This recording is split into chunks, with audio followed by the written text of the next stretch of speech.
it don't matter, Black, Asian, Mexican, whoever you are. If you come here as an immigrant, you're literally coming and benefiting and prospering on the backs of what Black people, what Black Americans did in this country.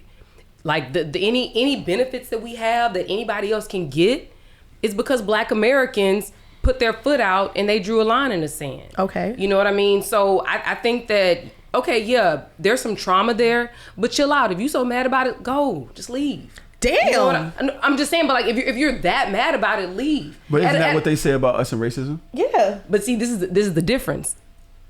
We didn't come here. We were brought here. There's a difference when you make a concerted decision to leave your house, wherever it may be, and then come here. That's the difference. So anybody trying to make a comparison, I'm going to call you stupid for one, because they're not the same. We have to compare apples to apples and oranges to oranges. It's just not the same. You know, so I feel like I understand the trauma. Cool, you know, you don't like Black Americans, but don't shit on us and then go and get a scholarship, you know, or don't take advantage of affirmative action, or don't take advantage when it existed. Yeah, like it's just that, right? The comment that I read that was aggressive, you didn't take a liking to it, right? Mm-hmm. Have you heard Black Americans speak about West Indians in the same manner? Listen, I know there's all types of dialogue that exists that's divisive. There's all types of opinions that you could grab from that's divisive, and it's not going to help anything. So I don't focus on that shit. I focus on intelligent discussions. I focus on solutions and coming together, and at the end of the day, yeah, I could point a few people out that say certain things, but I'm talking about, like, what's the real intelligent discussion about coming together and understanding what we have in common? We could talk for days and years about what our differences are. And there's so many differences. There's differences between this block and the next block.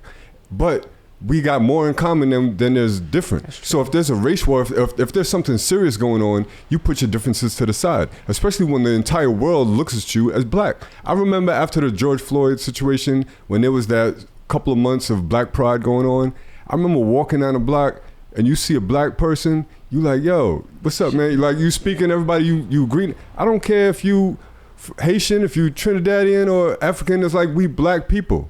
And that's the way the world views us. And if we don't view ourselves like that, we're just divided for no reason. Divide and conquer is like the number one law in how to oppress people. You know what I mean? And we've fallen for the shit. And then when we're feeding into it with divisive conversation, I don't feed into that conversation. I don't play into it. I don't want to repeat it.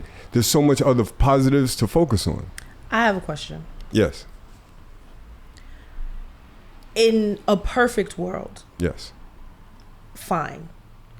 But if you're dealing with trauma, so we're talking about real trauma, right? Mm-hmm. From a group of people that have said and done things to make you feel lesser than, to make you feel not included, to make you feel less American, to make you feel less accepted in your adoptive home. Why would we automatically assume that they should put that trauma aside that they've dealt with just to fight for us, not knowing that if it was reciprocal, it would come back? Because it's not as pro-Black. So I've said before on this show, I'm a Black American technically with Caribbean roots and an African name. So being a person that was born and raised in Brooklyn, New York, I got all of the shit.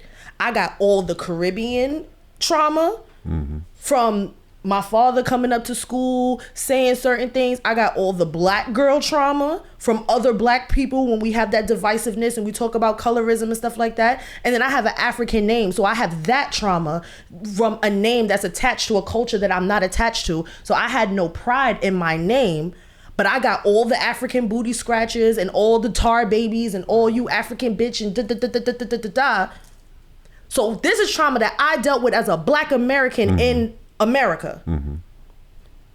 If I wasn't a Black American and some shit popped off, I tell you right now, I'm not riding for none of them niggas that came at me crazy. Because when it was time for me to be included in this space, I ousted from so many different angles and so many different things. We're expecting people to negate trauma for blackness, but when the blackness, I ain't never been called an African booty scratcher by a white person or even a Hispanic. They called you the hard ER.